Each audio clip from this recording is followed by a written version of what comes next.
अल्हम्दुलिल्लाहि रब्बिल आलमीन वस्सलातु वस्सलामु अला सय्यिदिल अंबिया वल मुरसलीन व अला आलिहि व सहबिहि अजमाइन। अम्मा बाद, अऊज़ु बिल्लाहि मिनश शैतानिर रजीम, बिस्मिल्लाहिर रहमानिर रहीम।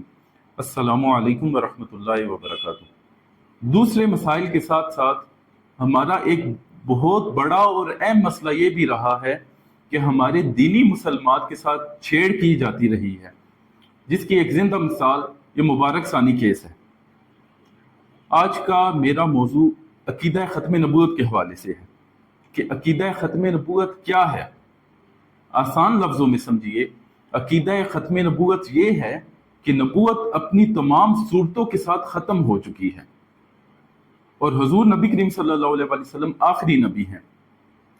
कुरान पाक में सूरह माइदा की आयत नंबर 3 में अल्लाह रब्बुल इज़्ज़त फरमाता है, अऊज़ु बिल्लाहि मिनश शैतानिर रजीम, बिस्मिल्लाहिर रहमानिर रहीम, अल यौमा अकमलतु लकुम दीनकुम व अतममतु अलैकुम निअमती व रदीतु लकुमुल इस्लाम दीना। सदक़ल्लाहु मौलाना अज़ीम। आज हमने तुम पर तुम्हारा दीन मुकम्मल कर दिया है और तुम पर अपनी नेमत तमाम कर दी है और इस्लाम को तुम्हारे लिए ऐसा दीन चुन लिया है। इसका मतलब ये है कि हमें किसी नए दीन की, किसी नई शरीयत की, किसी नए नबी की ज़रूरत नहीं रही। और यही वो अकीदा ख़त्म नबूवत है जिसे अल्लाह रब्बुल इज़्ज़त ने सूरह अहज़ाब की आयत नंबर 40 में ज़िक्र फरमाया।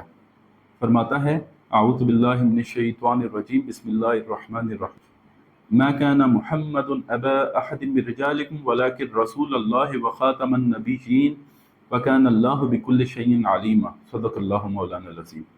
कि मोहम्मद सल्लल्लाहु अलैहि वसल्लम तुम्हारे मर्दों में से किसी के बाप नहीं, बल्कि वो अल्लाह के रसूल हैं और आखिरी नबी हैं और अल्लाह हर चीज का जानने वाला है। इतनी वजाहत के साथ जिक्र फरमाने के बाद भी अल्लाह के नबी सल्लल्लाहु अलैहि वसल्लम ने मुताद्दिद मकामात पर अकीदा ख़त्म नबूवत की का सराहत के साथ जिक्र फरमाया। हज़रत सोबान रज़ी अल्लाह अन्हु से रवायत है, जो एक तवील हदीस पाक है, जिसमें अल्लाह के नबी सल्लल्लाहु अलैहि वसल्लम की अपनी उम्मत के लिए चंद दुआओं का जिक्र है। फिर हुज़ूर नबी करीम सल्लल्लाहु अलैहि वसल्लम ने फरमाया कि क़यामत उस वक्त तक नहीं आएगी जब तक मेरी उम्मत के कुछ कबाइल मुशरिकों के साथ जाकर नहीं मिल जाएंगे और उनमें से कुछ बुतों की इबादत शुरू न कर दें। फिर आपने फरमाया कि मेरे बाद ऐसे झूठे और कज़ाब आएंगे जिनकी तादाद 30 के करीब होगी। उनमें से हर शख्स ये दावा करेगा कि वो अल्लाह का नबी है। फिर आपने फरमाया, मैं आखिरी नबी हूं और मेरे बाद कोई नबी नहीं आएगा।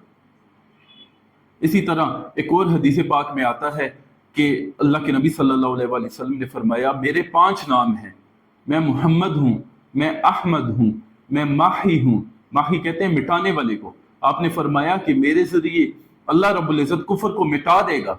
आपने फरमाया, मैं हाशिर हूँ, मेरे बाद तमाम मखलूक का हशर किया जाएगा। फिर आपने फरमाया, मैं आकिब हूँ, मैं आखिरी नबी हूँ और मेरे बाद कोई नबी नहीं आएगा।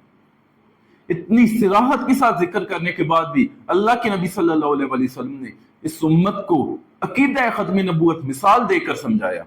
आपने फरमाया, मेरी और बाकी अंबिया की मिसाल उस शख्स की तरह की है कि जिसने एक इमारत बनाई, उसे बहुत खूबसूरत और अच्छा बनाया। लोग उसके गिर्द चक्कर लगाते हैं और कहते हैं कि हमने इस तरह की खूबसूरत इमारत नहीं देखी, स्वाए एक ईंट की जगह के जो अभी लगनी बाकी है। आपने फरमाया, मैं वो ईंट हूं और मैं आखिरी नबी हूं। इतनी वजाहत और सराहत के साथ अकीदा ख़त्म नबूवत बयान फरमाया, यहां तक कि जब सहाबा की जमात का मुसैलमा कज़्ज़ाब के साथ मुकाबला हुआ तो सहाबा ने उससे दलील का मुतालबा नहीं किया, क्योंकि ये इस पर पूरी उम्मत का इजमा है और अल्लाह के नबी सल्लल्लाहु अलैहि वसल्लम ने इसे बहुत ही ज्यादा वजाहत के साथ बयान फरमा दिया है। और इस ज़िमन में आखिरी हदीस, जिसे मैं ये समझता हूं कि ये फैसला कुन हदीस है और उसकी वजह भी मैं इंशाल्लाह जिक्र करूंगा, कि हज़रत साद बिन नबी वक़ास रज़ियल्लाहु अन्हु बयान करते हैं कि जब अल्लाह के नबी सल्लल्लाहु अलैहि वसल्लम ग़ज़वा तबूक के लिए रवाना हुए तो आपने सैयदना मौला अली को अपना नायब मुकर्रर किया। सैयदना मौला अली ने अर्ज़ की कि या रसूल अल्लाह, क्या आप मुझे बच्चों और औरतों के लिए छोड़कर जा रहे हैं? तो अल्लाह के नबी सल्लल्लाहु अलैहि वसल्लम ने फरमाया, अमा तरदा अन तकूना मिन्नी बिमंज़िलति हारून मिन मूसा इल्ला अन्नहु ला नबी अबादी। تو آپ نے فرمایا کیا تم اس سے خوش نہیں کہ تمہاری میرے ساتھ وہی نسبت ہے جو ہارون کی موسیٰ کے ساتھ تھی، سوائے اس کے کہ میرے بعد کوئی نبی نہیں آئے گا۔ یہی وجہ ہے کہ جب مرزا قادیانی نے نبوت کا دعویٰ کیا اور اس نے کہا کہ میں فنا فر رسول ہو کے نبوت کے منصب پر فائز ہو گیا ہوں، تو پیر میر علی شاہ صاحب نے اس حدیث کے ساتھ اس کا رد کیا۔ آپ نے فرمایا کہ اگر فنا فر رسول ہو کر کسی کو نبوت ملتی تو سیدنا مولا علی کو ملتی، کہ جن کے متعلق اللہ کے نبی صلی اللہ علیہ وسلم نے فرمایا تھا کہ آپ کی مجھ سے وہی نسبت ہے جو ہارون کی موسیٰ کے ساتھ تھی، سوائے اس کے کہ میرے بعد کوئی نبی نہیں آئے گا۔